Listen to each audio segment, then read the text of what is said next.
In honor of Juneteenth, Central Oregonians celebrated in Drake Park this afternoon. Arielle Brumfield attended the event and has details.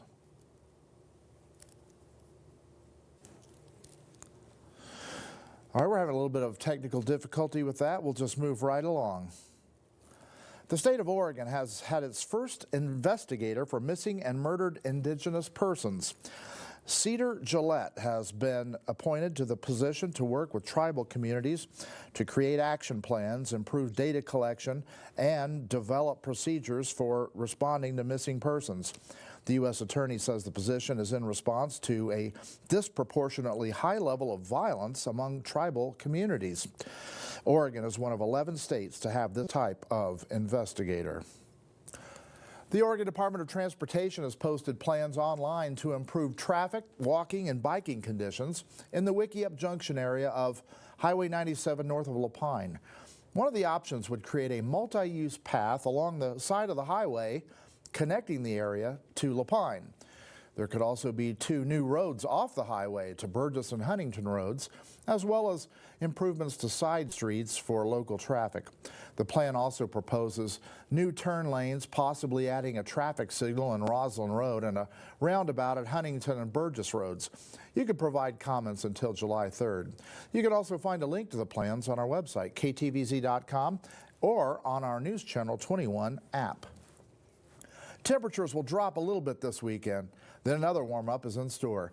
Katie Zuniga joins us now. The first look at your weekend weather forecast. Katie? Lee, we're definitely spending our last day of spring on the warmer side. In fact, we're going to be a little bit warmer today than we will tomorrow, the official first day of summer. Looking off our Aubrey Butte camera, we see just a few clouds in the sky tonight, quite a bit of sun. This is something that we'll get used to, but we could see a few more clouds overnight tonight than what we had today. You can see some clouds moving in off of the coast through the valley and over the Cascades into Central Oregon. There is a very slight chance that there are a few areas here in Central Oregon could see some showers overnight tonight. I'll show you that later this half hour in your full forecast. Right now, we're going to take a look at our winds. Most of our winds are coming out of the northwest tonight. Right now, our strongest wind is in Redmond at 12 miles per hour. We could see these winds up to 15 miles per hour and gusts potentially up to 20. Tomorrow and actually the next couple of days, we could continue to see some of these just slightly windier conditions, not quite as light and breezy as we were today. For our temperatures right now in Central Oregon, everybody did make it into those 80-degree temperatures. Warm Springs made it into the low 90s, and we're sitting in those upper 80s here in Bend and in Redmond. Tomorrow, just a little bit cooler on Sunday, then we warm up again. I'll talk with you about that coming up in your full forecast. Lee, back to you. The federal government has filed a lawsuit against a ranch in the Fremont-Wenema National Forest. It's accused of causing millions of dollars in damages by negligently starting the Watson Creek fire back in 2018. The lawsuit alleges the fire claimed 59,000 acres, about 46,000 of which are administered by the U.S. Forest Service. The suit says it resulted in at least $14 million worth of losses in timber, habitat, water protection, and environmental values. A similar lawsuit was filed by a timber company last month. A gas leak closed Northwest 14th Street near Galveston Avenue in Bend early this morning. Deputy Fire Marshal Cindy Kettering says a contractor hit a natural gas line with a backhoe. It was a small residential line. Officials checked nearby homes for any gas leaks but found none. No one was hurt. The Pendleton Roundup has been canceled for the first time since World War II. It would have been the rodeo's 110th year. Organizers had submitted a plan to the governor's office, hoping to hold it, I should say, while following health precautions. But they changed their minds, saying the barriers ended up being too big to surmount. Clara Peoples is the mother of Oregon's Juneteenth celebration. We'll have details coming up next. And later then, some children's cough syrups have been recalled. Congratulations to News Channel 21's reporter Max Goldwasser and photographer Tyson Boscheman on both winning first place Associated Press Television Awards. Max brought in the gold in 2 categories: First in the Best Sports Feature Story, and again with Tyson in the Best Feature Story category. We're proud to have them on our team and part of the News Channel 21 family. News Channel 21, bringing you award-winning news since 1977.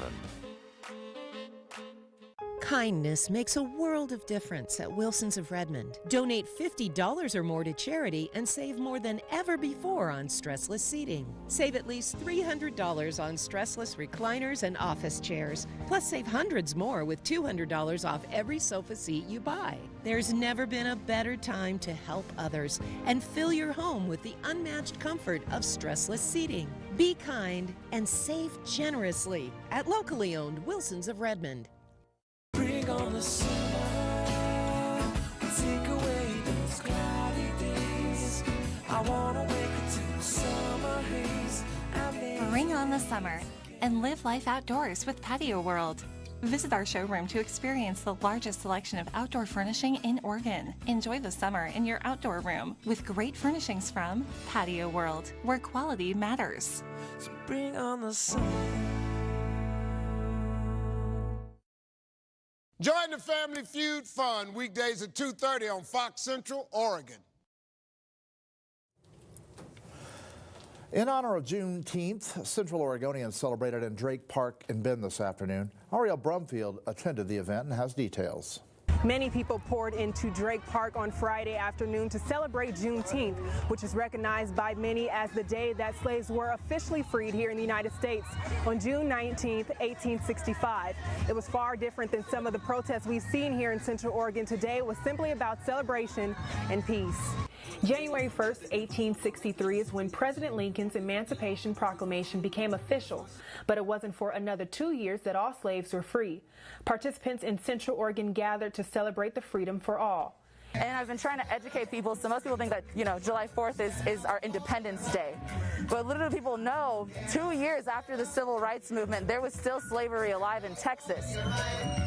Juneteenth, June 19th, is the day that the military showed up in Texas and was like, you slaves are free. And so we consider that our Independence Day because that's when the last of our chains were broken free. Adriana Aquarius and her friend Josie Stanfield have been helping to coordinate Black Lives Matter protests here in Central Oregon. Stanfield, who continues to protest regardless of public criticism, says Friday is Jubilee Day. This is how they celebrated. They came together and had food and music and dance, and so that's what we're doing today. She says it's about changing the minds of others one person at a time. It's so important to keep having these conversations. I think you see a lot of people asking, what's the point, but every time we have an event like this, we change 5 or 10 people's minds on what they thought about us originally, and those 5 and 10 people go on to talk to other people. The question that needs to really be asked is, do Black lives matter?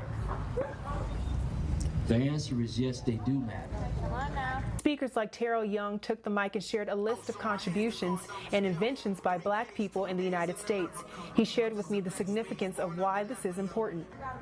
Well, I think because our history is usually suppressed, you never get the full effect of why we matter. And I think I wanted to put that in the speech to let people know that Black people contributed heavily to the development of this country. And I think it needed to be shared and so people can hear the contributions. In addition to speeches, many people ate at food trucks and fellowshipped with each other safely. One young girl I spoke with, who is a member of the LGBTQIA community, said it's about unifying all groups that are marginalized. People together bring power. If one person speaks out, a lot of people will hopefully come together and speak out too. So that's what I love and happy about. Arielle Brumfield, News Channel 21.